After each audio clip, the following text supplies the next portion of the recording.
%5 ekstra indirim ile Geçitkale Olaya Kıbrıs'ta sizi ev sahibi yapıyoruz. Noyan'da 50 yıllık güven.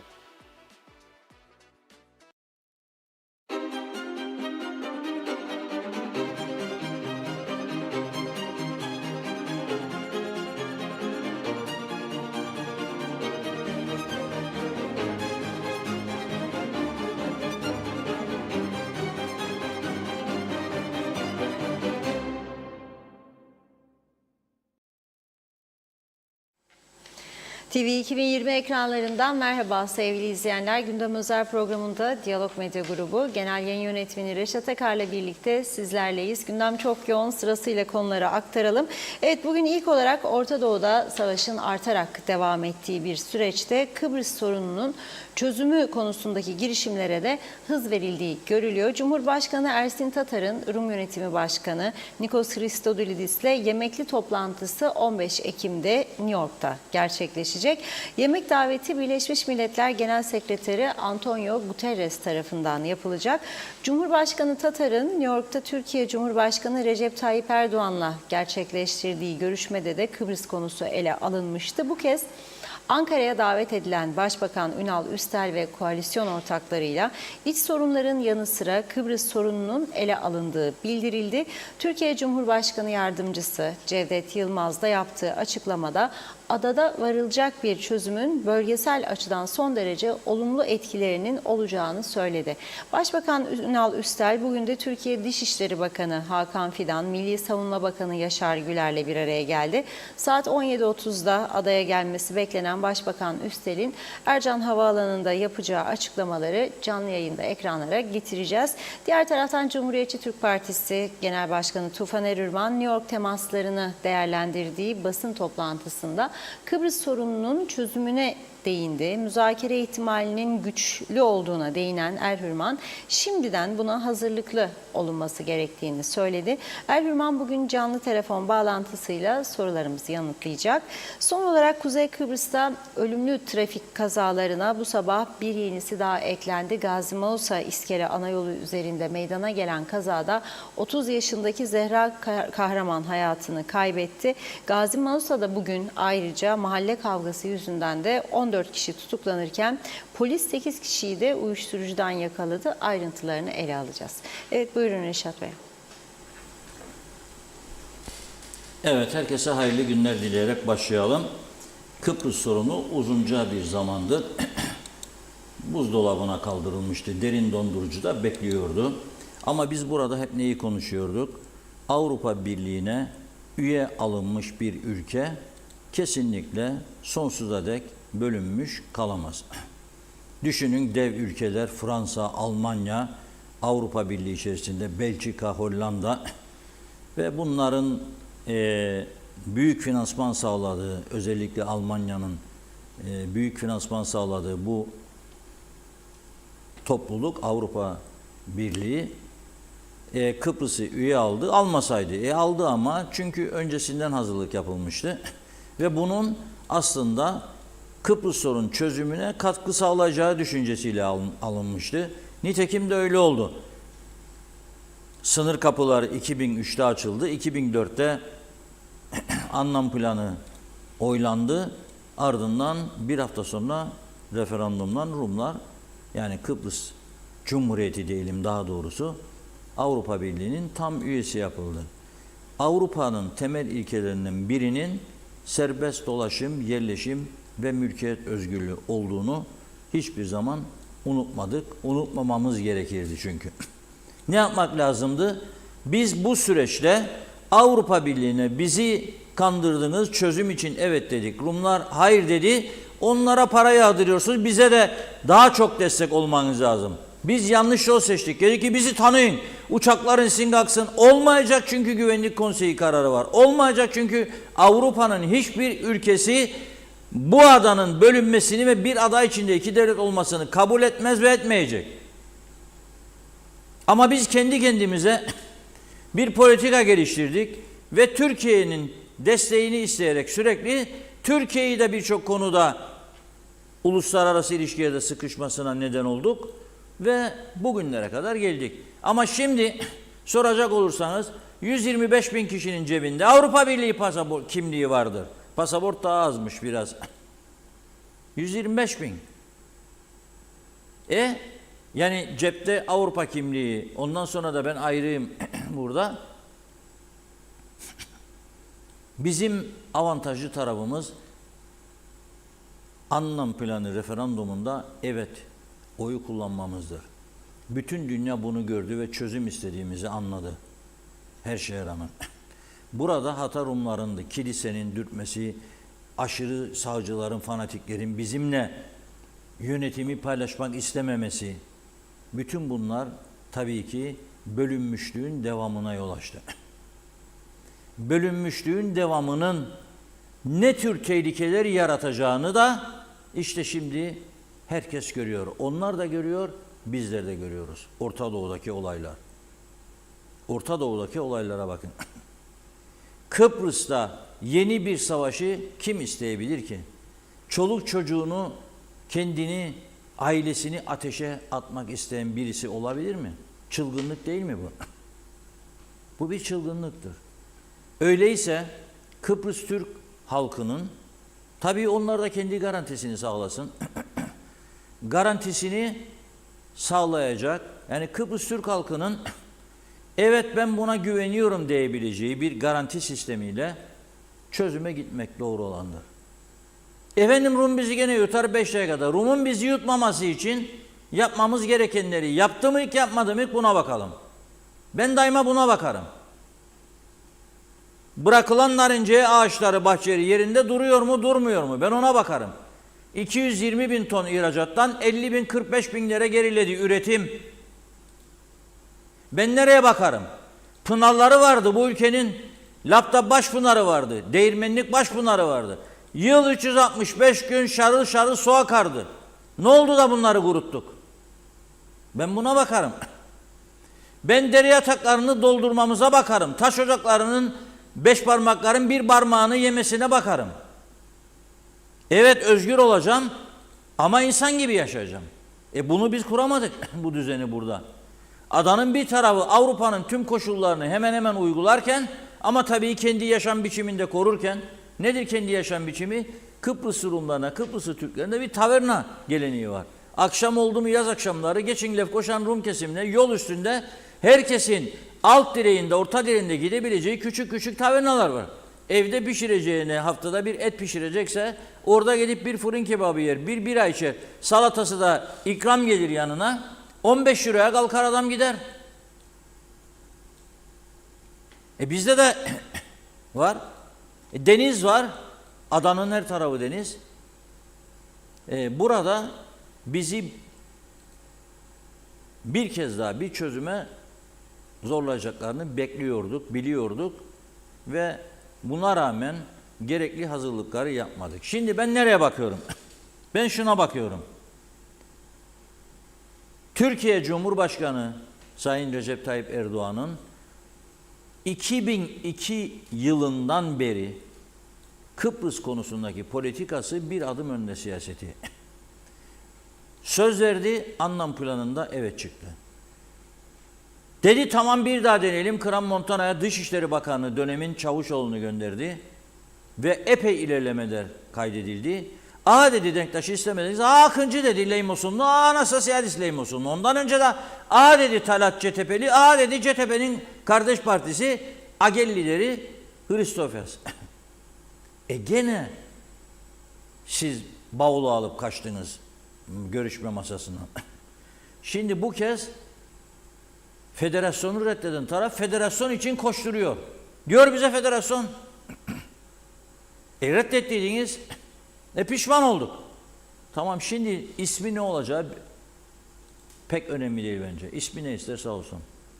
Sağlam kalıcı bir çözüme bu adanın ihtiyacı vardır. Şu anki sistem sürdürülebilir bir sistem değildir. Değildir.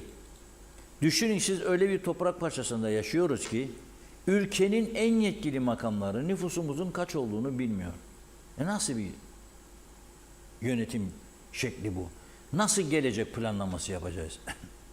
Mümkün değil. Şimdi dolayısıyla New York temasları sırasında Sayın Tatar Cumhurbaşkanı Erdoğan'la görüştü.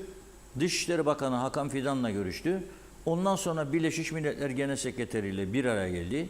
Ve Birleşmiş Milletler Genel Sekreteri kendisine üçlü bir yemek organize etmek istediğini söyledi.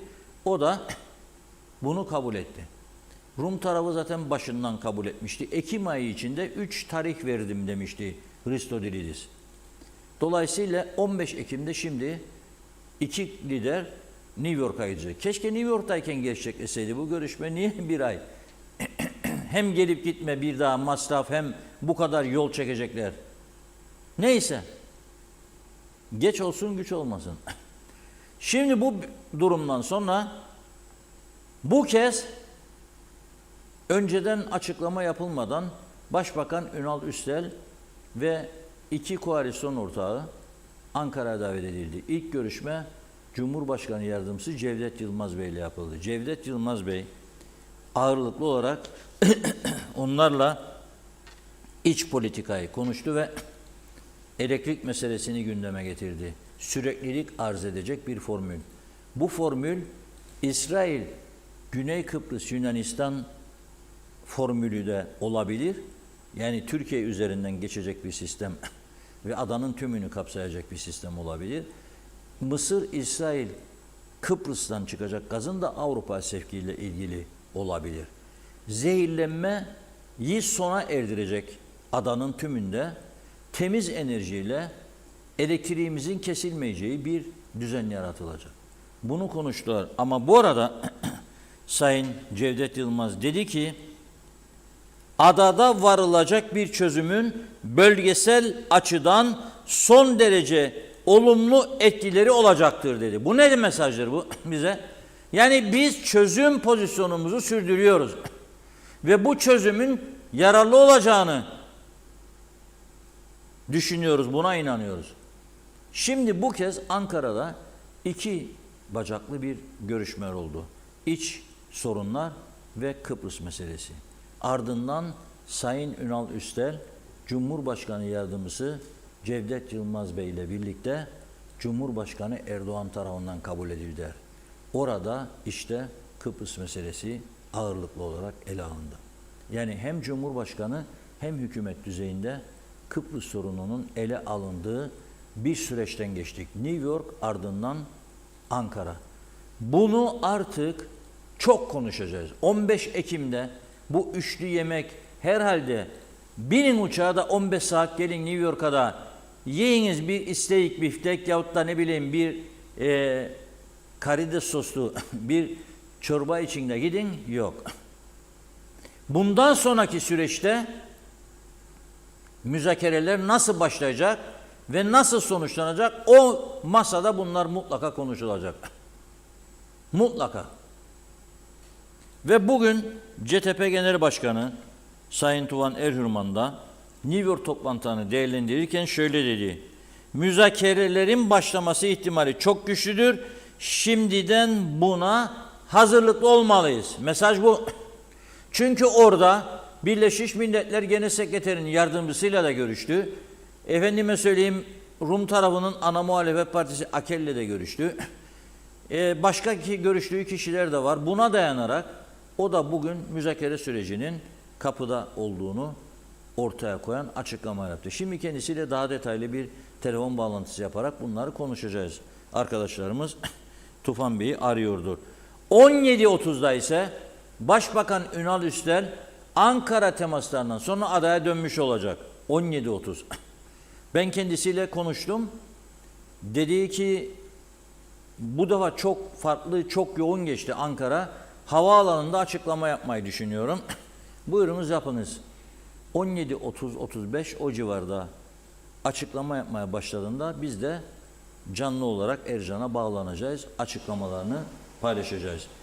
Bugün de Başbakan Üstel hem Türkiye Dışişleri Bakanı Sayın Hakan Fidan'la görüştü hem de Savunma Bakanı Yaşar Güler'le bir araya geldi. Orta Doğu'da bir tarafında ateş yanarken, insanlar öldürülürken, evlerinden, iş yerlerinden olurken, sokaklarda yaşarken, yemek bulamazken bizim bir gerilim ortamına sürüklenmemizi herhalde istemez kimse. Kıbrıs'ın gerilim ortamına sürüklenmesi demek Avrupa Birliği sorunudur ve Birleşmiş Milletler sorunudur. Çünkü Kıbrıs Cumhuriyeti ve Türkiye Birleşmiş Milletler'in üyesidir Yunanistan'la.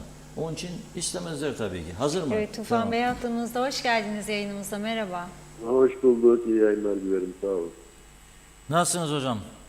Sağ olun Reşat abi. İyiyim. Sizler nasılsınız? Sağ olun. Şimdi bugün açıklamalarınızı okuduk basın toplantısında. Sizin tabii yoğun temaslarınız oldu New York'ta. Uzaktan izledik biz de. Bu temaslardan çıkan sonucun müzakerelerin başlayacağı yönünde olduğunu görüyoruz. Böyle anlıyoruz değil mi? Şimdi önce şeyden başlayalım. Sayın Tatar'ın bu yemeği kabul etmesiyle ondan başlayalım. Bir.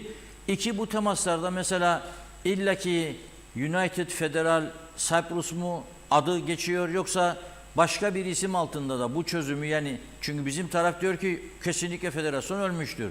Rumlar da federasyon diyor. Başka bir isim adı altında, mesela United Cyprus adı altında, bir başka isim altında birleşme olabilir mi? Bu konuda yabancılarla temaslarınızda öne çıkan başka bir isim var mıdır? Bir de hatırlarsanız 2004 referandum öncesinde Birleşmiş Milletler'in bir uyarısı vardı bize. Ekonominizi rekabet edebilecek duruma getiriniz diye. Bunu ele alındı mı bu konularda temaslarınızda ve siz nasıl görüyorsunuz, ekonomimiz rekabet edebilecek durumda mı? Yarın bir olası çözümde başlayalım. Evet. Şimdi önce şeyden başlayalım Reşat abi. Yani bizim temaslarımızda müzakereler kesin başlıyor gibi bir sonuç yok. Yani Sayın Tatar'ın buraya geldikten sonra üçlü yemek, resmi olmayan gayri resmi bir zeminde üçlü yemek fikri zaten paylaşıldı ve 15 Ekim tarihi de netleştiği gibi görünüyor o konuda. Yine Sayın Tatar'ın gündeme getirdiği 4+1 toplantısı da bir şekilde en azından gündemin bir yerinde duruyor. Ama müzakerelerin başlaması, bu dönemde müzakerelerin başlaması demek aslında şu demek. Yani oradaki bütün temaslarımızda da bu tekrar teyit edildi herkes tarafından. Biliyorsunuz Birleşmiş Milletler Güvenlik Konseyi kararlarına göre, şu anda yürürlükte olan kararlara göre Kıbrıs'ta müzakere zemini olarak iki toplumlu, iki bölgeli siyasi eşitliğe dayalı federasyondan söz ediliyor. Tabii bu isim bazında bir şey değil ama iki toplumlu, iki bölgeli siyasi eşitliğe dayalı federasyon orada. Dolayısıyla müzakerelerin zemininin ne olacağı eğer müzakereler başlarsa belli. Ha bu müzakereler başlarsa onun adını ne koyarsınız ya da yetkileri nasıl dağıtırsınız federal devletle kurucu devletler arasında, bu dağıtım konfederasyona daha yakın bir model mi ortaya çıkarır yoksa daha merkezi yapıya yakın bir model mi çıkarır? Bunlar hep müzakere sürecinin meseleleri. Bizim tabii muhataplarımıza esas anlattığımız şey şu oldu. Yani bugüne kadar bu müzakereler defalarca başladı. 2004'te çok önemli bir dönüm noktası yaşandı. Referanduma da gitti ve referandumda Rum tarafınca reddedildi. 2008'de Teratris-Sofyas arasında son noktaya kadar gelindi, gene olmadı. 2017'de Akıncı, Anastasiadis arasında son noktaya gelindi, gene olmadı. Dolayısıyla artık yeni bir müzakere süreci başlayacaksa zeminin ne olduğu BM Genel Kurulu kararlarında yazılı. Bunun şu anda değişmesi mümkün değil çünkü ancak BM Genel Kurulu bunu değiştirirse zemin değişebilir. BM Genel Kurulu'da siz de takdir edersiniz ki 5 daimi üye, yani o İngiltere, Fransa, Rusya, Çin, Amerika Birleşik Devletleri'nin bu dönemde böyle bir karar değişimine gitmesi beklenen bir şey değil. Dolayısıyla zemin orada ama bugüne kadarki tecrübelerden de ders çıkarılması gerekiyor. Temel ders de şu aslında, kırılma noktası her defasında siyasi eşitlik olduğuna göre, yani Kıbrıs Rum liderliğinin siyasi eşitliği kabullenememesi olduğuna göre bir kere siyasi eşitlik meselesini temizlemek gerekiyor daha müzakere süreci başlamadan önce. Ki tekrardan müzakere sürecinin sonunda, son dakikada gene bu noktadan hareketle bir kopma olmasın. Dolayısıyla siyasi eşitlik, dönüşümlü başkanlık ve one favorable vote diye bilinen federal organlarda herhangi bir karar alınabilmesi için muhakkak en az bir Kıbrıslı Türk'ün oyunun zorunlu olması ilkesi daha müzakere süreci başlamadan kabul edilmeli. Bunun yanında zaman sınırı konmalı. Yani öyle yıllarca müzakere masasında dirsek çürütmek gibi bir şey yeniden yaşanmamalı. Sonuç odaklı olmalı. Crans-Montana'ya kadar olan bütün yakınlaşmalar, kayda geçirilmeli ve son olarak bizim söylediğimiz tekrardan Kıbrıs Rum liderinin ayak sürmesi sonucunda eğer bir sonuca ulaşılamazsa bu durumda bugünkü statükoya geri dönülmeyeceği daha baştan Birleşmiş Milletler tarafından güvence altına alınmalı. Bunlar CTP olarak bizim önerilerimiz ve tüm muhataplarımızla ve Sosyalist Internasyonel toplantısındaki tüm Sosyalist Internasyonel üyeleriyle bunları paylaştık. Bir şey daha ekledik. Bir ikinci gündemimiz vardı. Tabii ki böyle bir sürecin başlaması noktasında adanın etrafındaki olumlu atmosferin de sağlanması gerekiyor. Sizin de demin bağladığınızda beni dinleyebildim. Sizin de gündeme getirdiğiniz gibi Orta Doğu şu anda maalesef kan gibi. Çok ciddi sorunlar yaşanıyor. Orada bir insanlık dramı yaşanıyor. Bu durum orada gözlemleniyor ve biliyorsunuz ki aslında bütün çatışmaların temelinde, hele de son dönemde bölgesel anlamda güvenlik var, enerji var, ekonomi var. Yani bütün çatışmaların aslında temelinde bunlar var. Bunlar böyle şey gibi görünüyor da sanki etnik unsurlar arasında ya da devletler arasında olan uyuşmazlıklardan kaynaklı çatışmalar gibi görünüyor ama zemini biraz kazdığınız zaman altından bir şeyler çıkıyor. Dolayısıyla eğer bu bölgede gerçekten bir barış atmosferi oluşması isteniyorsa, bu müzakerelerin gerçekten olumlu bir atmosferde sonuca gidecek şekilde başlaması isteniyorsa, mesela en azından bir örnek olarak veriyorum, başka örneklerden de bahsettik ama en azından bu Great Sea Interconnector diye bilinen İsrail, Kıbrıs, Yunanistan arasında interkonnekte elektrik bağlantısı projesi ki Avrupa Birliği maddi olarak destekliyor, Amerika Birleşik Devletleri siyasi olarak destekliyor ve feasible olmadığı da herkes tarafından biliniyor.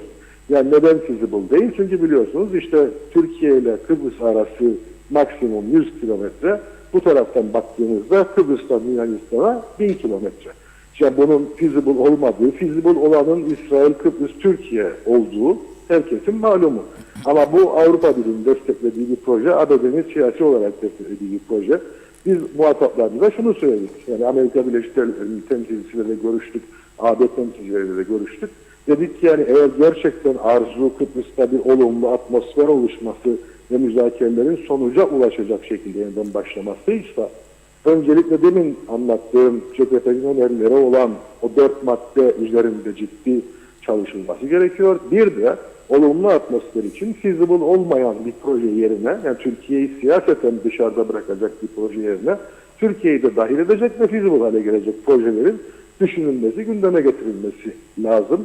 Bütün bunları tüm muhataplarımıza anlattık. Tabii dediğim gibi şunun artık net olarak herhalde bir gerçeklik olarak bilinmesi gerekiyor Reşat abi. Çünkü çok bulandı yani sular, kafalarımızı da bulandıracak açıklamalar yapıldı. Herkes şunu bilmeli. Müzakere başlayacaksa bunun zemini BM Güvenlik Konseyi kararlarında yazılıdır. Bunun dışında siz BM Güvenlik Konseyi kararlarını beğenmeyebilirsiniz. Ve BM Güvenlik Konseyi kararlarına uymayabilirsiniz hatta. Ama şunu bileceksiniz ki BM Genel Sekreteri BM Güvenlik Konseyi kararlarıyla bağlıdır. Dolayısıyla BM Genel Sekreterinin yöneteceği BM şemsiyesi altındaki bir çözüm müzakeresi sürecinde hangi zemini konuşacağınız da orada yazar ve siz ancak onu konuşabilirsiniz. BM Genel Sekreteri üçlü bir gayri resmi yemekte veya 4+1 gayri resmi toplantıda her şeyin konuşulmasına olarak tanır, burada bir sorun yok. Ama ne zaman ki resmi bir toplantı meselesine iş gelir, işin rengi değişir. O zaman BM Genel Sekreterinin yetki alanı Güvenlik Konseyi kararlarıyla sınırlıdır. Bu bir. İki, müzakere başlarsa ve müzakerenin içerisinde mesele isim meselesine gelirse elbette her türlü isim konuşulabilir. Çünkü mesele isim değildir. Oradaki özdür, substanstır esas mesele. Ve tekrar söylüyorum, bu federasyon, konfederasyon falan tartışmaları şunu dışlayan bir tartışmaya dönüşmemeli. Yani anlam planına baktığınızda, dünyadaki federasyonlara da kıyasla baktığınızda, mesela Amerika Birleşik Devletleri'de bir federasyon, Rusya'da bir federasyon, ne bileyim Bosna Hersek'te bir federasyon, öbür taraftan Belçika'da bir federasyon. Ama hepsi birbirine tıpatıp benziyor durumda değil. Yetki dağılımları değişir, kültürel farklılıklar devreye girer. Dolayısıyla bazı federasyonlar konfederasyona daha yakın bir şekilde kanatları güçlü, yani merkezleri zayıf federasyonlardır. Bazıları ise daha çok militer devlete yakın olur. Onların da merkezleri güçlü olur. Dolayısıyla bunlar üzerinde elbette müzakere edilecektir ve her zaman da edilmiştir zaten.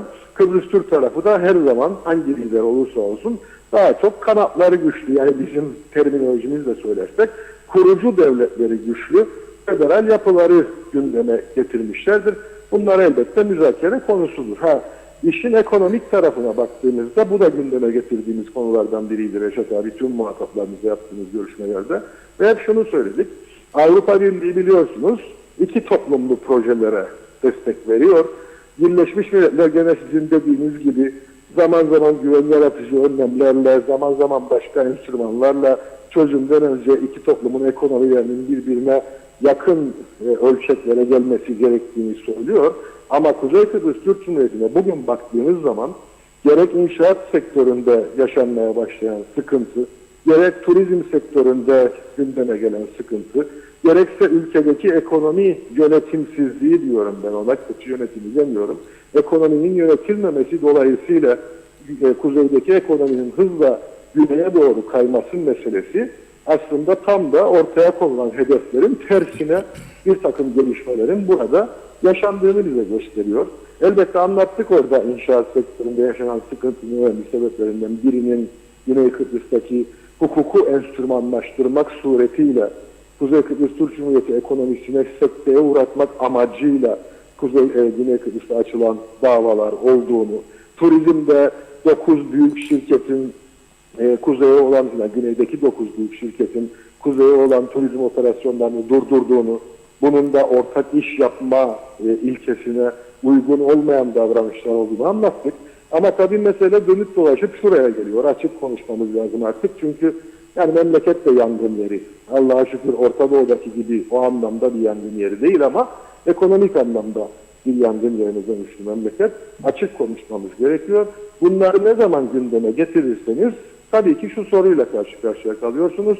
Şu anki pozisyonlar itibariyle bize göre çok da güven vermese de bize Sayın Hristodoulidis'in pozisyonu Genel Güvenlik Konseyi kararları çerçevesinde sanki çözüm istiyormuş pozisyonu. Dediğim gibi bana çok inandırıcı gelmiyor ama ikna edilmeye de hazırım, buyursunlar. Hareketleriyle bunu göstersinler. Ama bu tarafa baktığımızda Sayın Tatar'ın pozisyonu Genel Güvenlik Konseyi kararları zemininde bir müzakere pozisyonu değil. Dolayısıyla böyle olmadığı koşullarda Kıbrıs Türk halkı 2004'te, 2008'de, 2017'de 3 defa çözüm iradesini çok açık göstermiş olmasına rağmen sanki Kıbrıs Türk tarafı çözümü istemeyen tarafmış gibi bir resmi algı oluşuyor muhataplarımızın tamamında. Biz elbette bunu konuştuk. Onların da aslında bunun sadece resmi anlamda bir algı olduğunun farkında olduklarını fark ettik. Ama bu sonucu değiştirmiyor. Bunu neden söylüyorum? Mesela hatırlarsınız, siz çok iyi hatırlarsınız. 2010 öncesinde de Orams davası, Hurma davası gibi davalar gündeme gelmişti. Evet. Ama bizim hep söylediğimiz neydi hatırlarsınız? Ya biz 2004'te evet dedik, onlar hayır dedi ve şimdi üstünden bir de bizi cezalandırmaya mı kalkacaklar, insanları mı cezalandıracaklar diye anlatılmıştı bu uluslararası topluma. Ve elbette bu anlatım da gündemde önemli bir yer tutmuştu ve sonuçlarda etkilemişti. Ama bugün ne oluyor? Bugün siz çözüm istemiyorsunuz.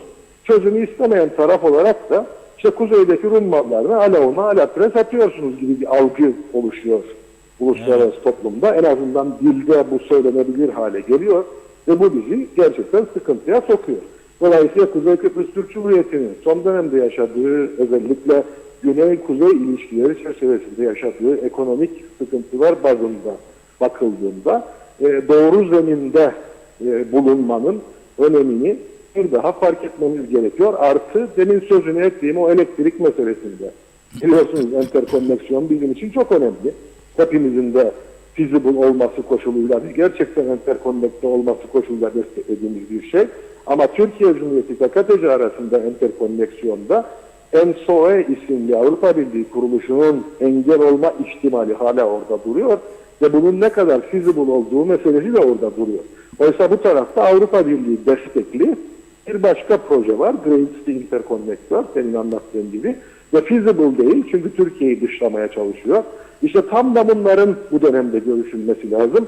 Dolayısıyla ekonomiyle Kıbrıs sorunu arasındaki ilişkinin artık doğru yerden kurulması gerekiyor ki hani o Birleşmiş Milletler'in söylediği ama bizim için de çok önemli olan kendi ekonomimizi Güney Kıbrıs ekonomisine mümkün olduğunca yakınlaştırma projesini gerçekten hayata geçirebilelim. Yani artık Reşat abi özetle gerçekleri, hakikatleri konuşmamız gereken bir zamandayız.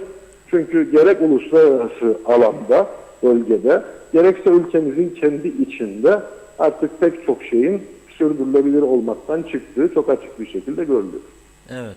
Şimdi tabii bunca zaman 64'ten beri müzakereler yapılıyor Kıbrıs ile ilgili. 64-74 Rum tarafı bizimle dalga geçer gibi bir pozisyondaydı. Hatta ben çok iyi hatırlarım, Denktaş Bey'in fotoğraf koleksiyonlarını karıştırırdım. Bir gün kasasından eski fotoğrafları arardım. İzin vermişti. Orada gördüm. Mesela Clarides piposuyla dumanını üflüyordu böyle Rauf Bey'in yüzüne doğru. Sonra da basında da çok yer aldı o fotoğraf.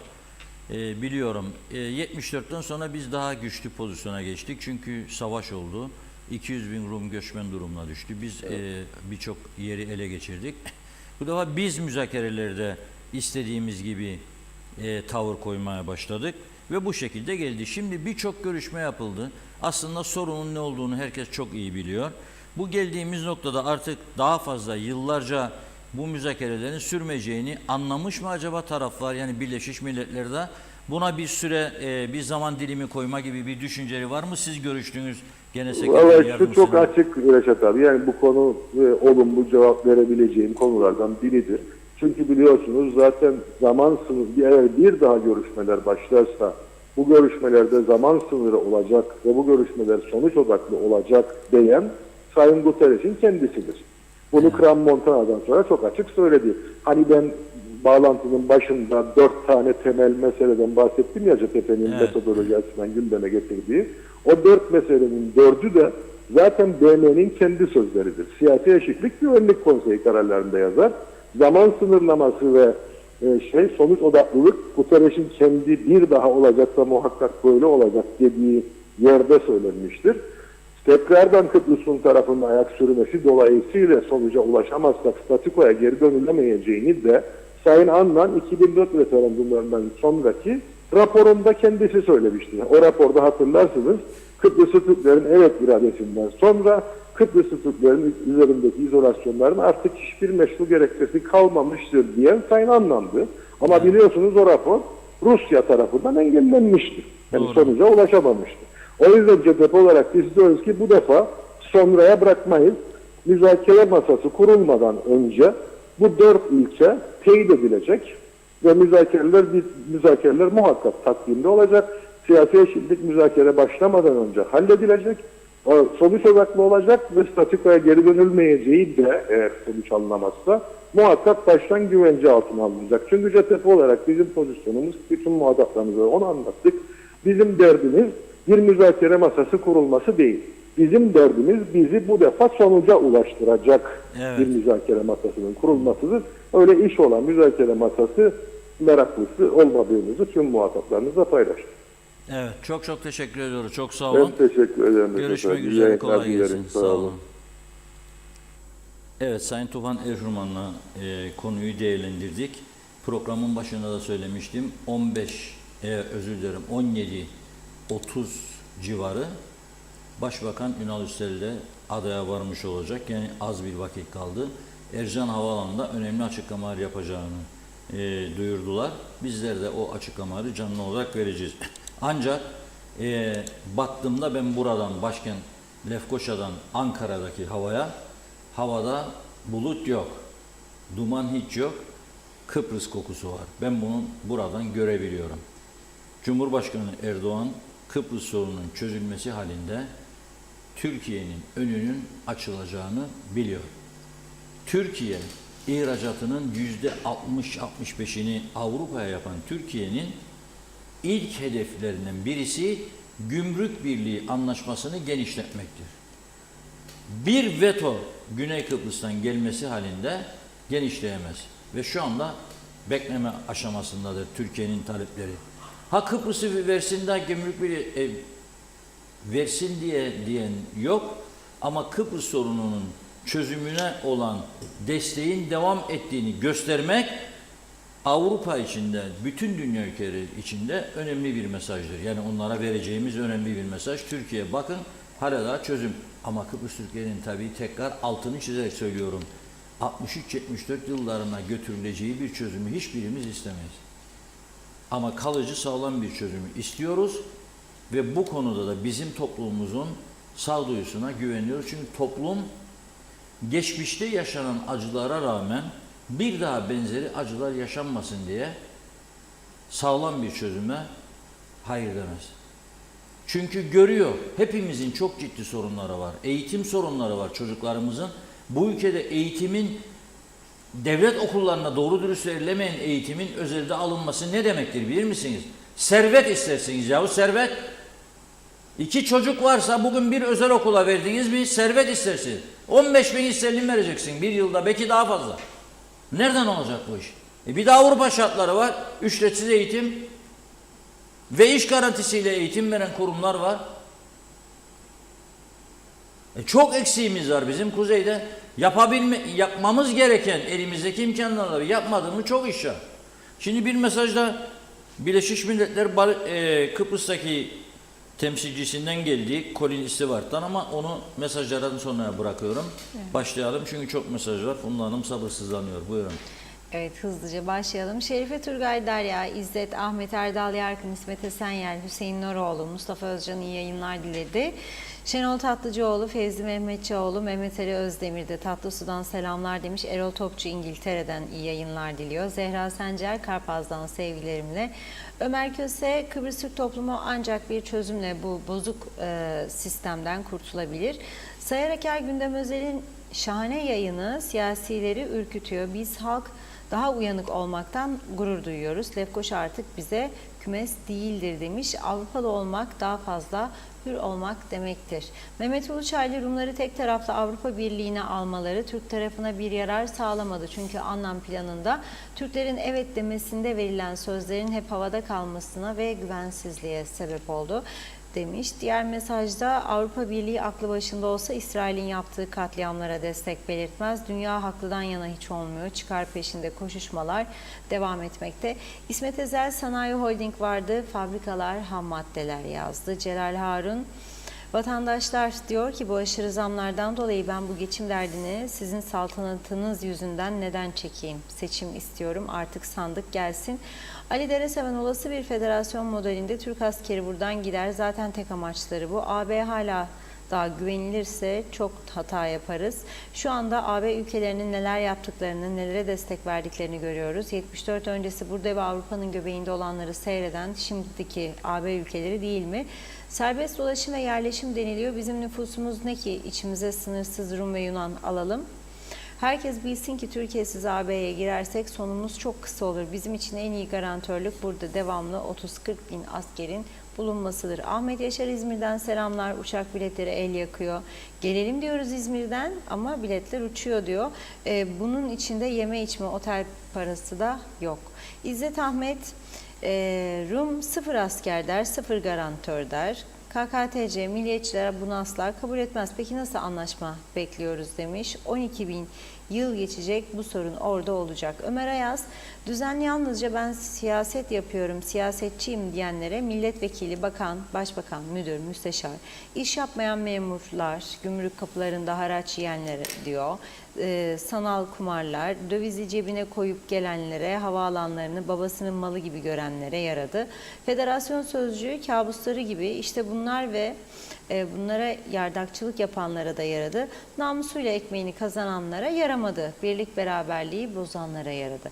Mehmet Ali Özdemir, harnup ağacı vardı binlerce. Devlet üreticilere gerekli ilgi ve desteği vermediği için kesip imara açıp betonlaştırdık. Yanı başımızda savaş var diyoruz. Hiçbir hazırlığımız yok. En azından sivil savunma güçlendirilip gerekli sığınak, teçhizatlarımızı tamamlamalıyız. Aynı zamanda halkımızı bilinçlendirmeliyiz. Unutulmamalı. hala ateşkes devam etmekte. Allah razı olsun demiş Anavatan Türkiye Cumhuriyeti'nden, ancak biz de bir devlet olarak tedbirlerimizi almalıyız. Celal Harun, insan sözüyle güzel olmaz, özüyle olur, işleriyle olur, kalbiyle, sabrıyla, sadakatiyle, vefasıyla olur. Turgay Gezen, BM Güvenlik Konseyi'ni az biraz saygınlığı kaldıysa İsrail Başbakanı onu da çizdi. BM Genel Sekreterini istenmeyen adam ilan etmek, yani başka bir deyişle aforoz etmek ne demek? Böyle bir şey BM tarihinde daha önce görüldü mü? Güvenlik Konseyi'nin 5 daimi üyesinden, hadi Amerika, İngiltere ve Fransa'yı geçtim. Bunlar zaten İsrail'e destek veriyorlar. Peki Rusya ve Çin ne yapıyor? Dut yemiş bülbüle dönmelerinin nedenini açıkçası Birleşmiş Milletler Güvenlik Konseyi mevcut yapısıyla ülkeler arasındaki sorunlara çözüm bulamaz. Bu endişem Kıbrıs meselesi için de geçerlidir. Umarım yanılırım. Mustafa Kortum, referandumlarda Rum'la Oksid'den sonra Yoldaş Talat ve Hristofyas bir ortak devlette anlaşamadı. 2017 Crans Montana'da görüşmeler masasını devirmiş olan iki Rum lider diyor. Arka arkaya Rum liderliğine seçildi. Ancak hepsinden önemlisi 2004 referandumunda, iki referandumda da nitelikli seçimlerde Rum halkı federasyon masasını devirmiş liderlerini onayladı. Rum halkı 61 yıldır yönetmekte olduğu devleti Kıbrıs Türk tarafıyla paylaşmak istemiyor. Açık net. Rumlara bir federasyon için baskı yapacak hiçbir devlet yok. AB de bunu yapamaz, yapmak da istemez demiş. Yücel Barbaros, daima büyük lokma yiyeceksin ama büyük laf söylemeyeceksin. Mehmet Acerman, Tatar'la bu iş olmaz diyor. Ali Dereseven, bu sorumu cevaplarsanız sevinirim. Tüm dünya ülkeleri Rum'u cumhuriyet olarak tanırken, tüm nimetlerden yararlanırken bizlerin hatırı için üniter devlete inip tüm haklarını bizlerle paylaşacağına inanıyor musunuz? Ülkemiz çok küçük bir nüfusa sahip. Tüm Hristiyanların içinde kaybolup gideriz. İlla ki bizleri almak istiyorlarsa Türkiye'yi de beraber alsınlar da görelim. Kader Güner'i, Reşat Bey, bizim sözcüğümüz olduğunuz için teşekkürler. Siz de biliyorsunuz vergi ödemeleri başladı. Ancak hükümet af çıkardı kendi yandaşlarına, kendilerine destek veren iş adamlarına diyor. Evet, Ercan, havalimanı batmış, elektrik borcunu ödeyemiyor. Devlet para diye ağlarken nasıl vergi affı yapıyor? Bu halka bir ay elektrik parası ödenmediğinde kesiliyor. Mecbur muyuz demiş. Bunları bizim ödememiz. Yazık, buna dur diyecek birileri yok mu? Muhalefet yapmakta ne isterler? Topluca Rum'a geçmemizi mi istiyorlar diyor. Orayı mı vatan bilelim demiş. Bu vatandaşın derdini dinleyecek, yarasına derman olacak birileri yok mu? Sesimizi duyurun. Nazime Nalbant, Londra'dan herkese selamlar. Evet, yine duyumlar duyuyoruz demiş. Bakıyorum ama hiçbir şey yapmıyorlar diyor. Konuşmalar var ama bir adım ilerleme hiç görmüyorum. Sonu ne olacak? Suçsuz insanlara oluyor olan, üzülüyoruz. Barış Adalı, maaş artışı yapıldı kat kat memura, her zamanki gibi engelli ve yoksulluk maaşı alana hiçbir şey verilmedi. Yazıklar olsun demiş. Bir iki mesaj daha aktaralım. Kemal Osman Ceyhanlı, Metin Maraşali, Cengiz Güsel'e Güzelay, Hatice Momin, Mehmet Şenler iyi yayınlar diledi. Aytaç Bey, İsmet Sencer, Hüseyin Boşnak'ta iyi yayınlar. Londra'dan selamlar. Özsaneli, ilk bizleri Kıbrıs Türk'ünün atalarını Osmanlı topraklarından buraya sürdüler. Şimdi UBP, CTP ile parçalayıp başka ülkelere sürmeye başladılar. UBP'nin yediği ganimetin aynısını yer, CTP'de tam aynısı diyor yaptıkları ve gösterir ki CTP'nin suskunluğu ve hareketsizliği yaptığı hatalarla GDP'yi başa getirecekler. Tepki oylarıyla da sonra da Türkiye'ye bağlanalım referandumu yapacaklar. 60 bin yerli oyuna karşılık 2,5 milyon turist vatandaşın oyuyla bağlayacaklar. Yazın kenara demiş, bunlar olacak. Mehmet İnancı'yı da okuyalım. Reşat Bey, Kıbrıs'ı çözümsüz bırakmazlar sanırım diyor. Rumların aklı varsa bizimle birlikte yaşamayı kabullenmeli. Çok mesajımız var. Sonrasında yine devam edeceğiz. Teşekkürler. Buyurun.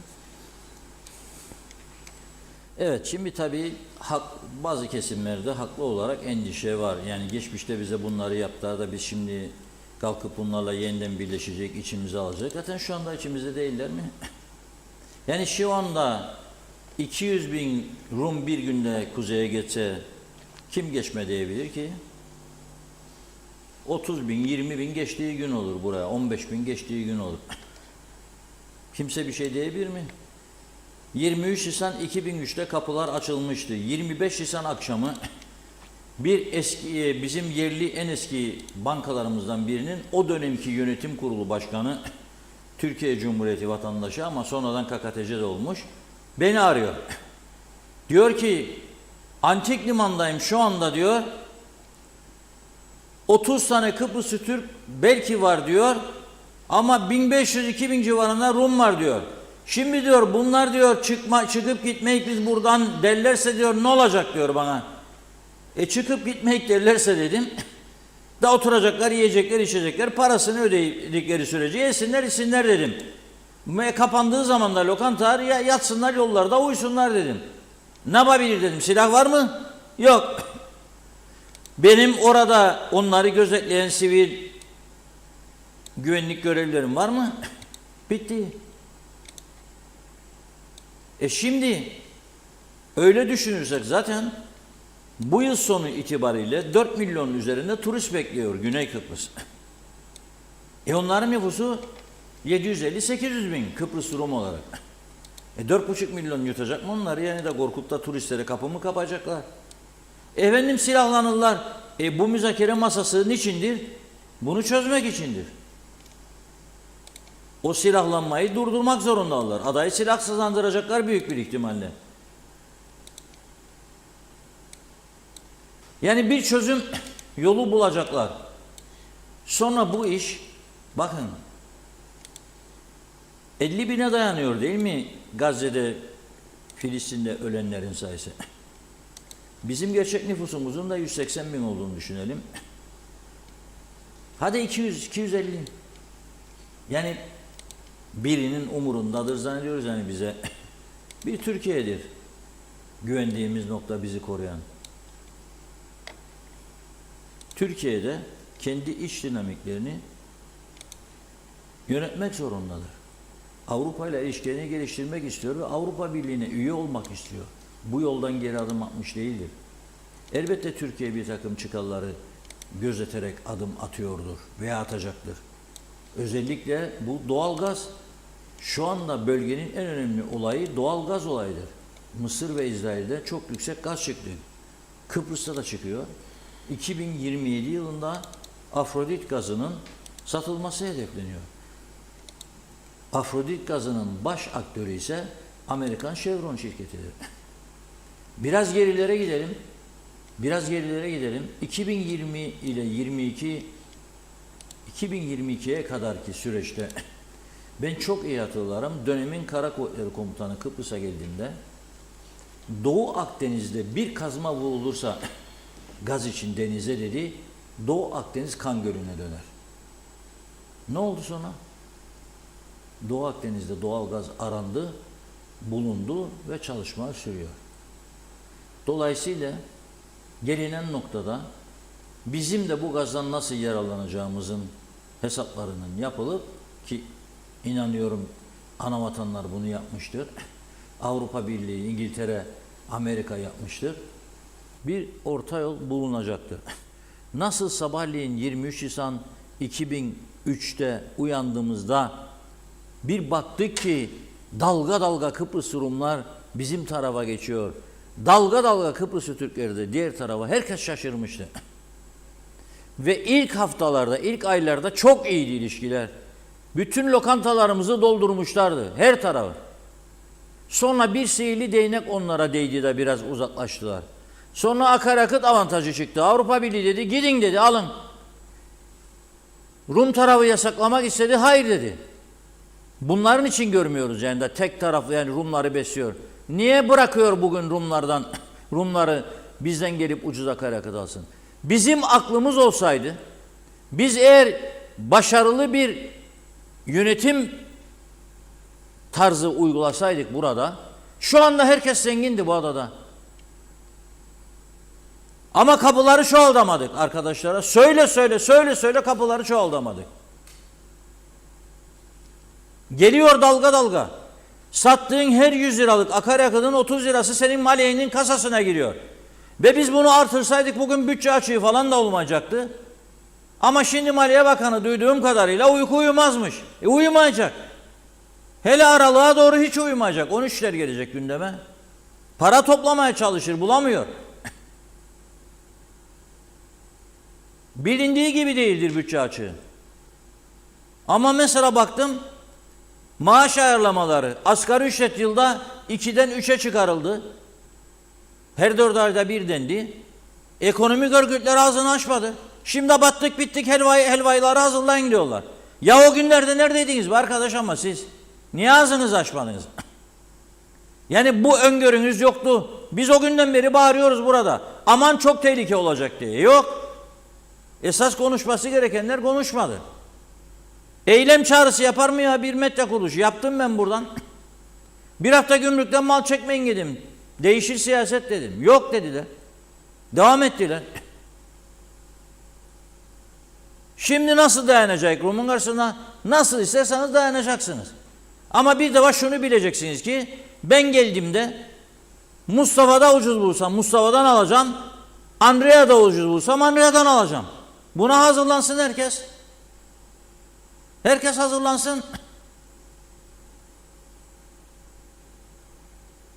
Amma mammalar bitecek. Euro isterdi büyük ekonomistler. Ha euro da gelecek. Hadi bakalım. O zaman ne olacak?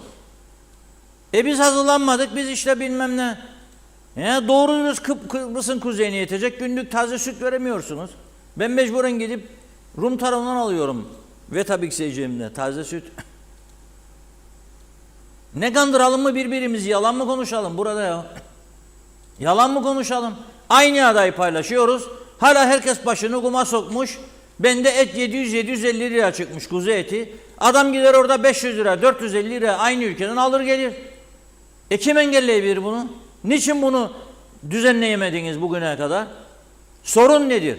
Sorun işte kişisel ve partisel çıkarlardır. Sorun kurduğumuz sakat yönetim sistemindedir. Kim neyse desin. 80 bin, 100 binle başladık kendi kendimizi yönetmeye. Hem Cumhurbaşkanı olsun, hem Başbakan, hem 50 30 milletvekili, 40 oldu, 50 oldu. Devam edin, 100 yapın inşallah. Bakın 99 gün tatil de etmedi. Açıldık ilk gün 50 dakika, hadi dediler. Eyvallah bize yorulduk bugün. Bir hafta dinlenelim ve gene bir hafta sonra gene buluşuruk. Gene dediydim, demediydim, ettiydim, etmediydim. Buyurun. Bu şekilde yani devam edebileceğini ve Türkiye'nin de gözü kapalı bizi sonsuza dek bu şekilde destekleyeceğini mi düşünüyoruz hani? 30 sene evvel merhum Sabancı geldiğinde ben Günaydın'ın genç bir muhabiri olarak gittim. Yatırım yapmayı düşünmüyor musunuz dedim. Yok kardeşim dedi. Ben daha kendi memleketime yapmadım dedi, Adana'ya dedi. Geri adım attım ben. Turizm dedim. Yok dedi. Önce Adana'ya Sabancı Hilton'u yapacağım dedi. Sonra buraya bir Ali yatırımcı geldi. Aman gitti denizler, parseller, mahvettiler memleketimizi. Bizim olmayan araziler için saldırdık yatırımcılara. Kaç paramız verdi içinde? Kaç paramız vardı? Bir işte yazdı biraz evvel sanayi holdingimiz vardı. Sanayi holding işte Rum fabrikaları. İçinde ham maddeleriyle.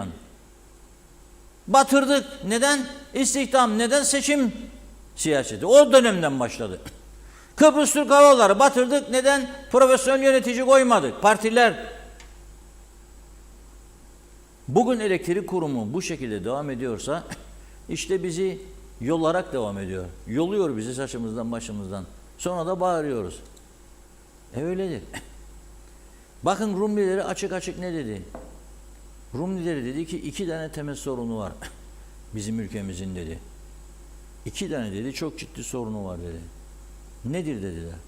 Bir tanesi Kıbrıs sorunu, bir tanesi dedi bizim enerji sorunumuz. Çok yüksek maliyetle üretiyoruz. Çünkü bütün dünya temiz enerjiye geçti. Onlar da halen büyük çoğunluğunu akaryakıtla üretiyorlar. Onların tabii filtreleri var santrallarında, zehir çıkarmaz, kirlilik yaratmaz. Ama pahalı üretim yapıyorlar. Bize ucuz size verebilirim yarı fiyata diyorlar. Olmaz diyorlar. Olamaz.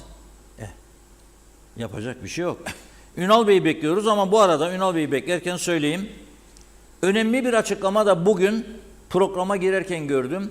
Cyprus Mail internet sitesinde Birleşmiş Milletler'in Kıbrıs Genel Sekreterinin özel temsilcisi Colin Stewart'tan geldi.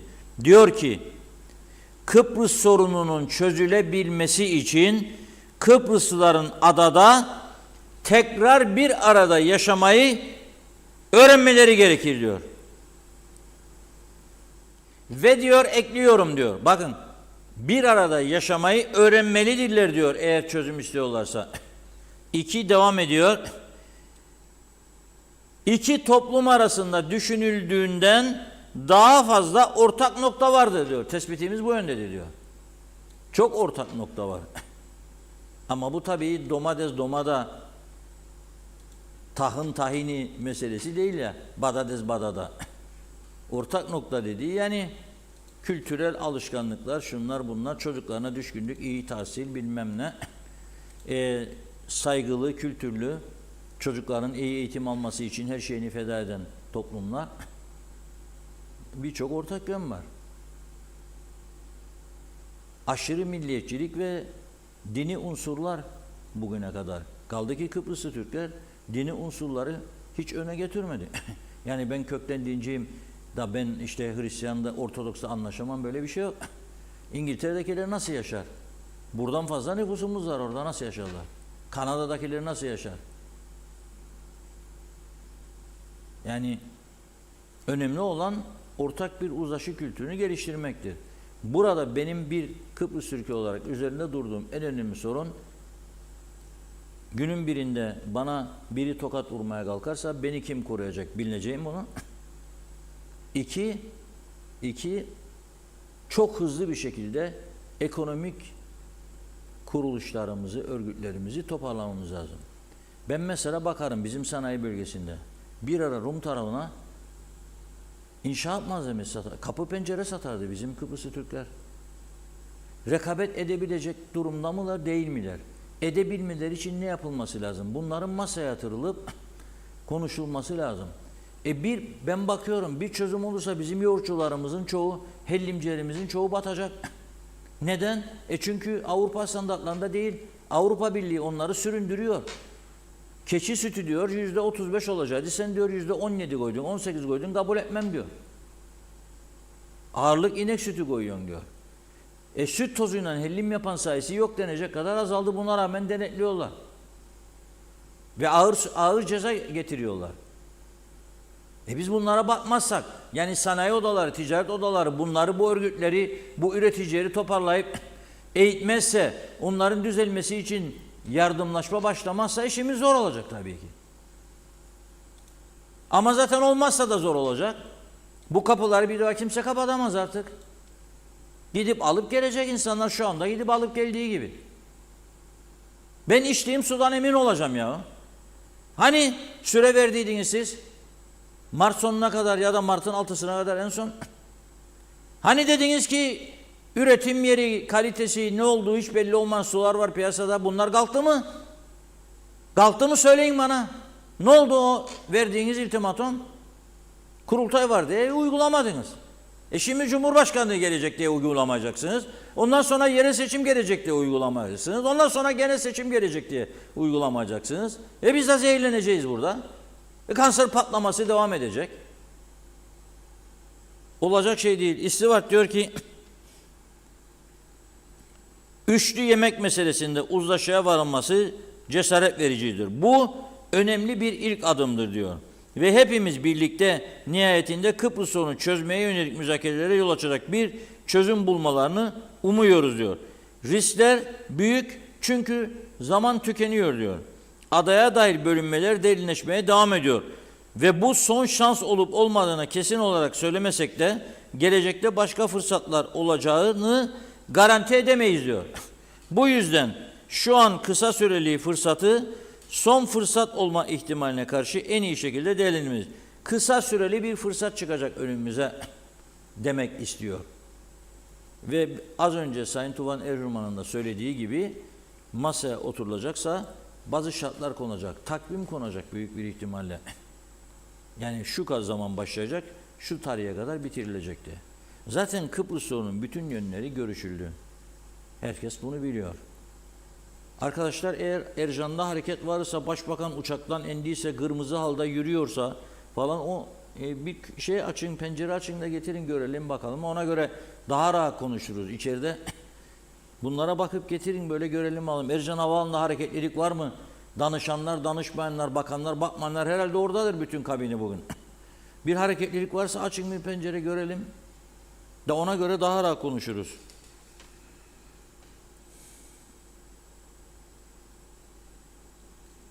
Şöyle diyor sözlerinin sonunda. Bu yıl diyor İstihbarat gizli kalan ortak zemini ortaya çıkarıp Kıbrıs için bir yol üzerinde anlaşmaya vardığımız bir yıl olsun diyor. Bu yıl için diyor ha. Dikkat edin. İşte ben onun için söylüyorum.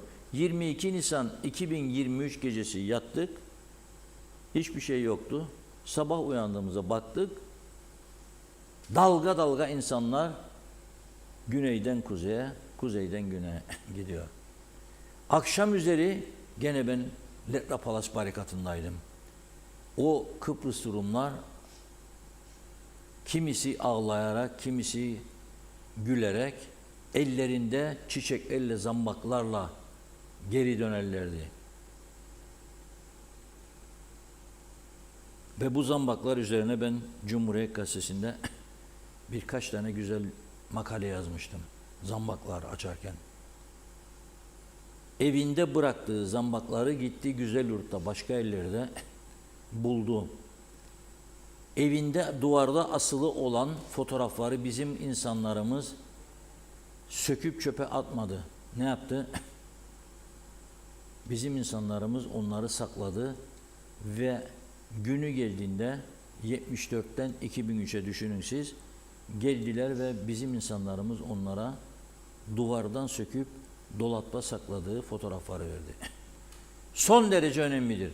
Umarım bizim Kıbrıs Türk medyasının bu iyi niyeti, özellikle bizim Diyalog Medya'nın Kıbrıs Rumlara karşı her şeye rağmen çözüm mesajı gönderdiğimiz bu yayınların benzerini onlar da yapsınlar. Nifak tohumu sokacaklarına, iki toplumun arasını gerici yayınlar yapacaklarına, yalan yayın yapacaklarına, halklarını doğruya yönlendirsinler. Kıbrıs meselesinin 74'te değil 63'te başladığında anlatsınlar çocuklarına okullarda. Bakın o zaman barış daha kolay gelir. Bunu yapmaları için bir fırsat vardır. Bizde düşmanlık yoktur görüyorsunuz. Yeter ki güvenlik altında yaşayalım ve Avrupa Birliği'nin yarattığı imkanlardan eşit bir şekilde yararlanalım. Bizim de modern hastanelerimiz olsun, modern 3 şerit, 4 şerit yollarımız olsun, kamera sistemlerimiz olsun.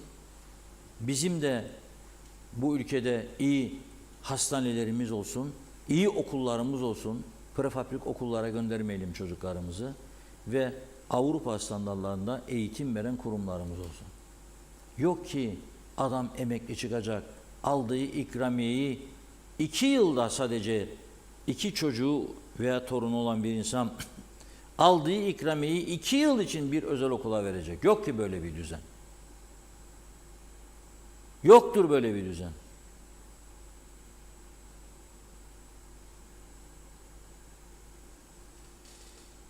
Mesajlar bize gösteriyor ki önümüzdeki günlerde Kıbrıs sorununu çok daha detaylı bir şekilde konuşacağız. Başbakan Ünal Üstel Bey'i bekliyoruz.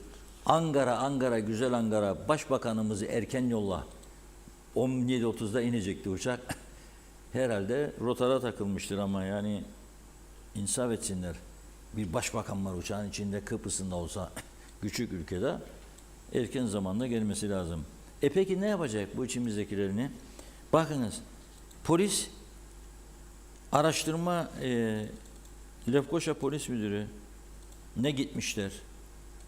Bir de cesarete bak. Hem kaçak hem de gidiyorlar. Bize diyor muhaciretten giriş çıkışlarımızı gösteren bir belge verin. Aklını seveyim senin Afrikalı, Bangladeşli. Kaçaksın memlekette de yakalanacağını hiç düşünme. Bu kadardır işte kafa. Gidiyorlar ve belge istiyorlar. Bir tanesi 673 gün. Bir tanesi 366 gün. Bir tanesi de 48 günden beri kaçak yaşıyormuş ülkede. Ne iş yaptınız oğlum siz? O Afrikalı kaçaklar fotoğrafları vardı. Suna Hanım küser bize gücenir, uyumayın arkadaşlar, getirin. Verdik bunları. Ha? Görsün millet. Görsün. Ne yaptı bunları şimdi mahkeme?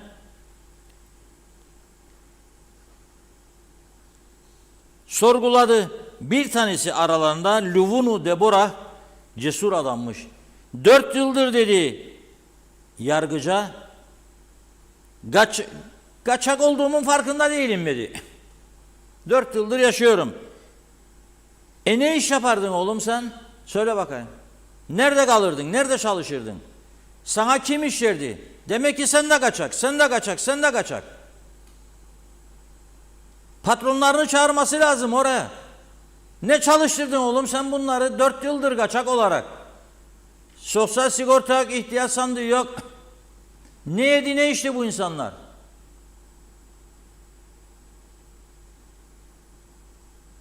Problem büyük ve yüce meclis oturup toplanması lazım. 20 gün cezaevine yolladı değil mi kendilerine? Sen bunu hırsızlık yaparken yakaladın mı? Hayır. Cinayet mi işledi? Hayır. Soygun mu yaptı? Hayır. Uyuşturucuyla mı yakaladın? Hayır.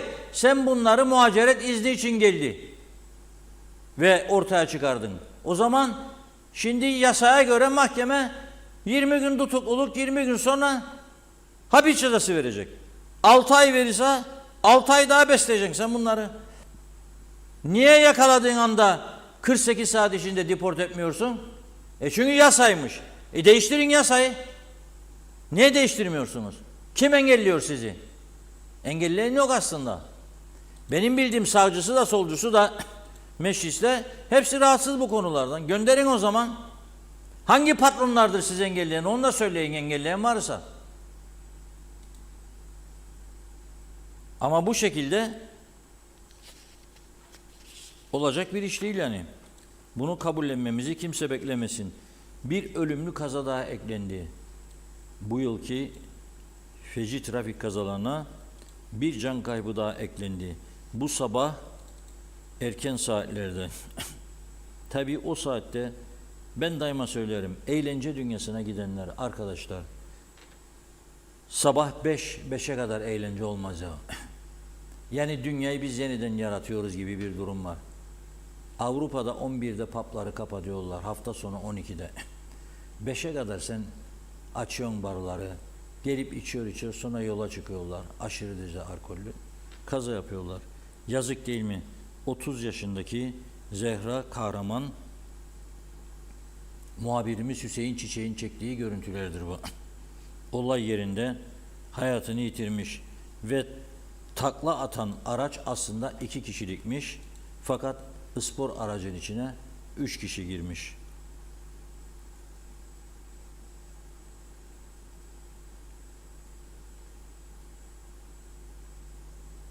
Evet. Sevenleri kahroldu diyor. Tabii ki kahrolur. Ama bunu işte herkesin iyi değerlendirmesi lazım. Yani aşırı alkol alıp sürmemek lazım. Veyahut da sabahın o saatlerine kadar olan eğlenceyi erkene çekmek lazım. Daha dikkatli olmak lazım. Bu ortamda ben her zaman söylediğim gibi 2 farklı şeyi öne çıkaracağım. 1, daha çok denetim polisin, daha caydırıcı cezalar. 2 de narkotest. Bunun mutlaka yapılması lazım. Çünkü bakın uyuşturucu öyle bir bela ki dün ve bugün polisin yaptığı baskınlarda 8 kişi daha tutuklandı uyuşturucudan. 8 kişi. Ben son 24 saatlik olayları sizlere aktarıyorum. En taze haberler. Dün programı bıraktığımızdan bu saate kadar olanları. 8 kişi daha uyuşturucudan. İskele Polis Müdürlüğü ve Gazi Mausa'da baskın yaptığı 2 evde 40 gram, Girne'de 2 kişinin kaldığı eve baskın yaparak 12 gram kokain, 30 gram Hint keneviri, sonra 26 hap, 2 hassas terazi ve çok sayıda para, 54.950 Türk lirası, 770 Amerikan doları, 80 sterlin. Lefkoşa'da bir eve baskın, 44 gram sentetik uyuşturucu. Gazi Mausa'da bugün saat 10'da yapılan operasyonda üzerinde 30 gram uyuşturucu kağıt bulunan bir kişi tutuklanmış. Yaşlarını söylüyorum size. İskele Gazi Mausa'da tutuklananlar 23 ve 28 yaşında. Dikkat edin. Hazır mıyız acaba? Evet. Yayın başlamış ama tam Meclisimizi açtık ve kısmetse yeni yasama yılımı önümüzdeki pazartesinden itibaren çalışmalara başlayacak. Ve yeni yasama yılına başlamadan önce anavatanımız Türkiye Cumhuriyeti'ni koalisyon ortaklarımızla birlikte, bazı bakan arkadaşlarımızla birlikte Türkiye Cumhurbaşkanı Sayın Recep Tayyip Erdoğan'ı, Türkiye Cumhurbaşkanı Yardımcısı Sayın Cevdet Yılmaz'ı ve bir takım bakanlarıyla bir görüşme fırsatı oluşturduk. Ve Türkiye Cumhuriyeti'nin etrafında bu kadar ateş çemberi oluşurken bir tarafında Rusya-Ukrayna savaşı devam ederken bir tarafta bir seneyi bulan Filistin-İsrail savaşı devam ederken ve Lübnan'a yayılması gözlenirken ve yine aynı bölgede İran'dan bir takım girişimler olurken bu kadar önemli hadiselerin yaşanmasına rağmen Türkiye Cumhuriyeti'nin en üst düzeydeki yetkilileri gerek Cumhurbaşkanı Sayın Recep Tayyip Erdoğan ve gerek Cevdet Yılmaz'ın bizlere 6 saat gibi bir zaman ayırmasından dolayı Kuzey Kıbrıs Türk Cumhuriyeti'nde yaşayan Kıbrıs Türklerine ne kadar değer verdiklerini bir kez daha hep birlikte gözlemiş olduk. Ve bu 6 saat içerisinde değişik bakanlarımızla bir araya gelerek bundan sonraki süreçte kısa, orta ve uzun vadede izleyeceğimiz yol haritalarını ortaya çıkartmak için bir takım çalışmalar yaptık. Ve öncelikle bu çalışmaları yaparken yine Sayın Cumhurbaşkanı Yardımcısı Cevdet Yılmaz'la birlikte İçişleri Bakanımız Ali Yerlikaya ile Göç İdaresi Başkanı ile birlikte bundan sonraki süreçte bu idarelerde yaşanacak sıkıntıları nasıl aşabiliriz? İki ülke arasında ele olduk ve önümüzdeki günlerde Sayın İçişleri Bakanımız da Kuzey Kıbrıs Türk Cumhuriyeti'ni yerinde ziyaret edip oluşturduğumuz yeni binamızı da birlikte görüp ve bundan sonraki süreçlerde aynı sıkıntıların yaşanmaması adına iyileştirme çalışmalarını yapıyoruz. Ve yine bu doğrultuda Sayın Türkiye Cumhuriyeti'nin İçişleri Bakanı'yla bizim Kuzey Kıbrıs Türk Cumhuriyeti'ndeki polis teşkilatımızın gerek araç gerekse teknik tesisat açısından nasıl güçlendirebiliriz bir çalışma yaptık ve önümüzdeki günlerde ülkemizi ziyaret edeceklerinde neler polis teşkilatımıza hibe edeceklerini de kendileri buradan kamuoyuyla paylaşmış olacaklar. Ve yine bu doğrultuda hepimizin sıkıntı yaşadığı ve zaman zaman ölümlerin de ortaya geldiği, ulaştırmada yaşadığımız sıkıntılar ve bizim koalisyon ortağımız, Ulaştırma Bakanımız Sayın Erhan Arıklı'nın da katılımıyla birlikte ve Sayın Türkiye Ulaştırma Bakanı, Altyapı Bakanı Abdülkadir Uraloğlu'yla ve tekniklerle yaptığımız çalışmalarda erken bir zamanda hangi yollarımıza öncelik vereceğiz ve nerelerimizi süratli bir şekilde daha iyi bir konuma getirecek o çalışmayı yaptık. Ve öncelikle yollarımızın güneş enerjisiyle ışıklandırılması için ve ihtiyaç duyulan yollara öncelik vermemiz için bir çalışma yapıldı. Ve öncelikle Girne Çatalköy yolu masaya kondu ve süratli bir şekilde başlaması için bütün çalışmalar tamamlanmıştır. Yine uzun zamandır herkesin gündemine olan Çatalköy Değirmenlik yolu ve o yolun da süratli bir şekilde öncelik verilerek yapılması kararlaştırıldı.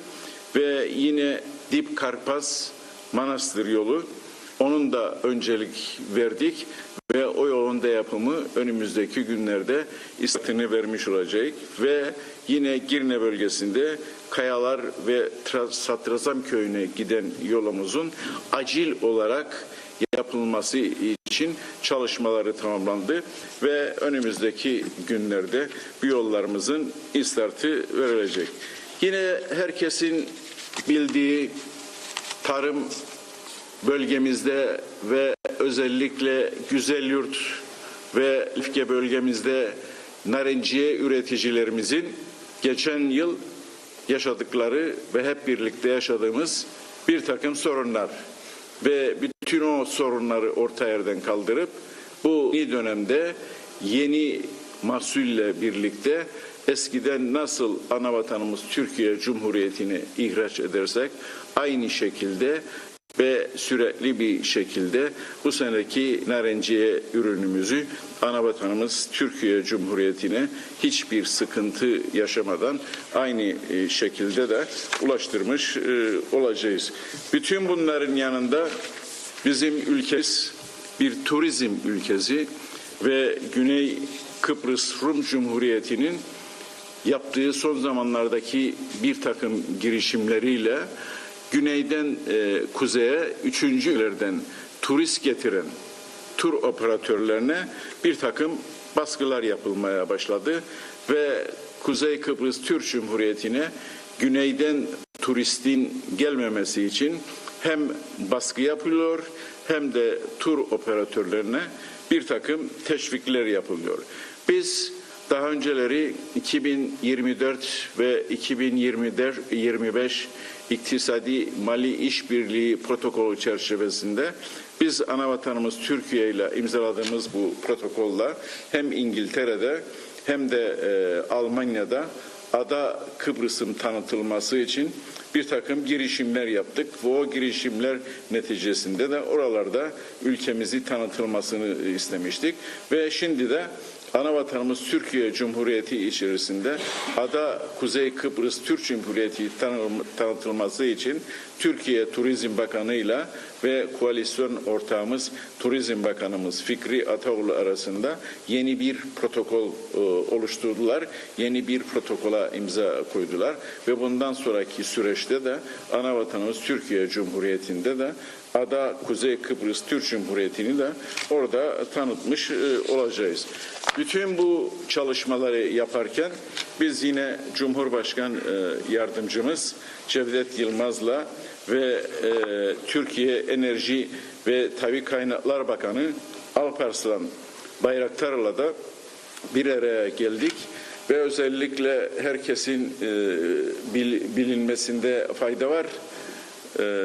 Yaklaşık bir seneye aşkın bir süre önce Türkiye Cumhurbaşkan Yardımcısıyla bir protokol imzaladık Ankara'da ve bu protokola göre bir sene içerisinde Türkiye Cumhuriyeti'nden kabloyla enerjinin Kuzey Kıbrıs Türk Cumhuriyeti'ne gelmesi için biz fizibilite raporunun ortaya yere çıkarması için bir protokol yaptık ve o protokol çerçevesinde Türkiye Cumhuriyeti'nde o süre dolmuştur ve Türkiye Cumhuriyeti'nden kabloyla gelecek enerjinin Kuzey Kıbrıs Türk Cumhuriyeti'ne nasıl geleceği bütün fizibilite raporları tamamlanmıştır ve yeni bir sürece girdik.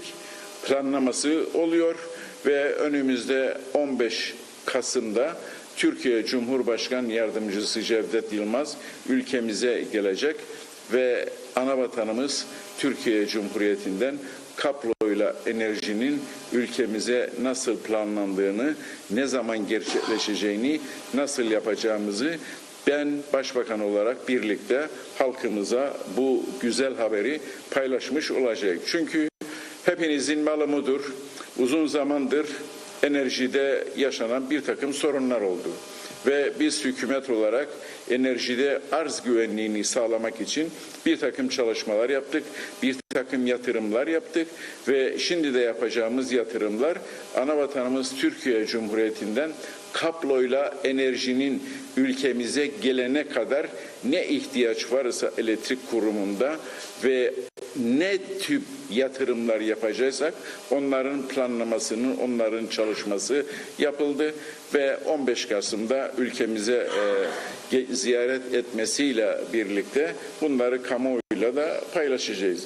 Yine bu çalışmaları yaparken de malumunuzdur, uzun bir süreden beri yaklaşık bir seneyi bulan bir İsrail-Filistin ve yeni sıçradığı Lübnan ve yine İran'la İsrail arasında yaşanan gerginliğin ve Güney Kıbrıs Cumhuriyeti'nde bir üs olarak görev yapmaya başladığı hemen komşuda gerek savaş gemilerinin konakladığı, gerekse savaş uçaklarının konayladığı ve Güney Kıbrıs'ın bir barut fıçısı olması nedeniyle de Türkiye Savunma Bakanı Yaşar Güler'le bir araya geldik ve Türkiye Dışişleri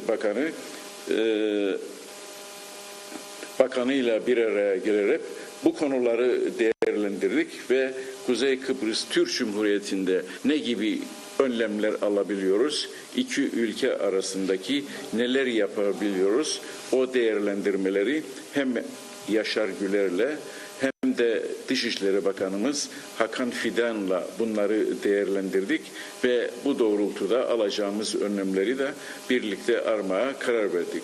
Bu doğrultuda değerli arkadaşlarım, Türkiye Cumhuriyeti'nin bu kadar sıkışıklığa olmasına rağmen Kıbrıs Türk'üne ne kadar değer verdiğini, hükümetimize ne kadar değer verdiğini, bakan arkadaşlarımıza ne kadar değer verdiğini ve bize Sayın Cumhurbaşkanı Yardımcımız Cevdet Yılmaz'ın çalışma ofisinde bize 6 saat ayırmalarını bir kez daha bunu göstermiştir ve bu doğrultuda ben hem Türkiye Cumhurbaşkanı Recep Tayyip Erdoğan'a hem de Cumhurbaşkanı Yardımcısı Cevdet Yılmaz'a halkım adına yürekten teşekkür eder, saygı ve sevgilerimizi sunarız. Evet, teşekkür ederiz arkadaşlar.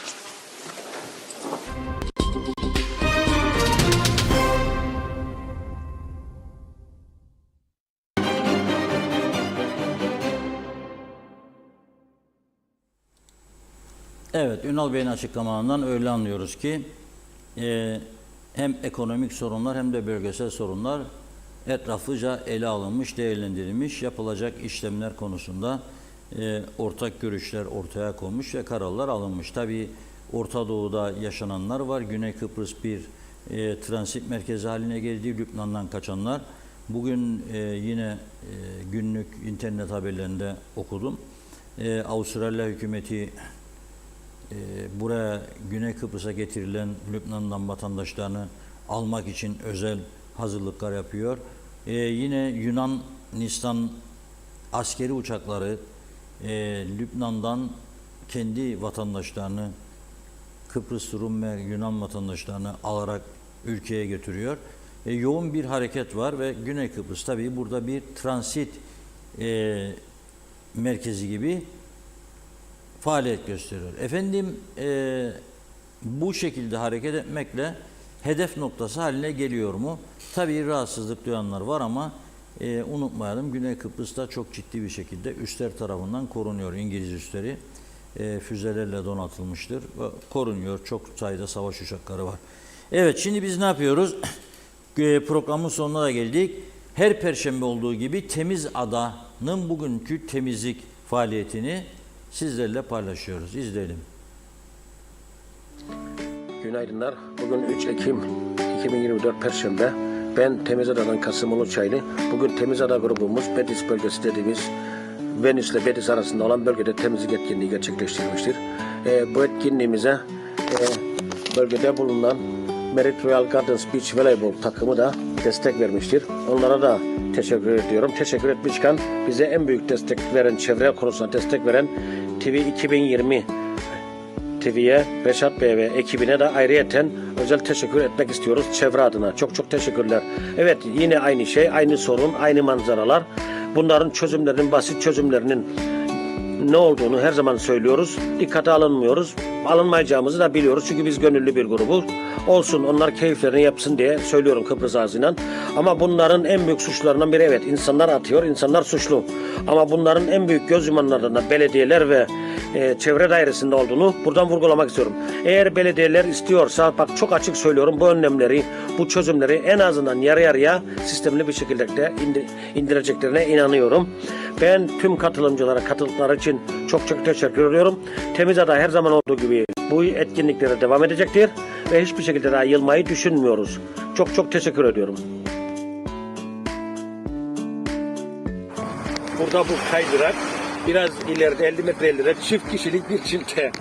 Bu nasıl geldi buraya şaşırıyorum. Ben gülüyorum, sadece gülüyorum.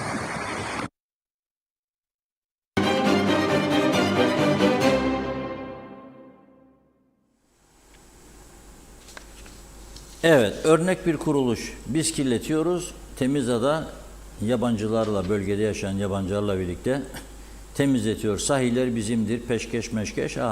Bizim sahillerin ne durumda olduğunu görüyoruz. Devamlı her perşembe gidiyorlar, temizliyorlar, paylaşıyorlar. Bizler de yayınlıyoruz bunu. Belki ibret verici olur. Kirletenler bundan vazgeçer diye, ama maalesef gördüğünüz gibi değişim olmuyor. Son birkaç mesaj okuyacak Funda Hanım. Çünkü çok mesaj birikti. Evet, hızlıca başlayalım. Salih Mullalı, sevgiler, saygılar, hayırlı akşamlar dedi. Fevzi Teke, Tema Yavaş, Mustafa Mania, Yıldırım Muhtarlığı hayırlı yayınlar diliyor. Vediye Tanseloğlu, Reşat Bey, en büyük inancım bir sabah ansızın Kıbrıs'a barış olacak.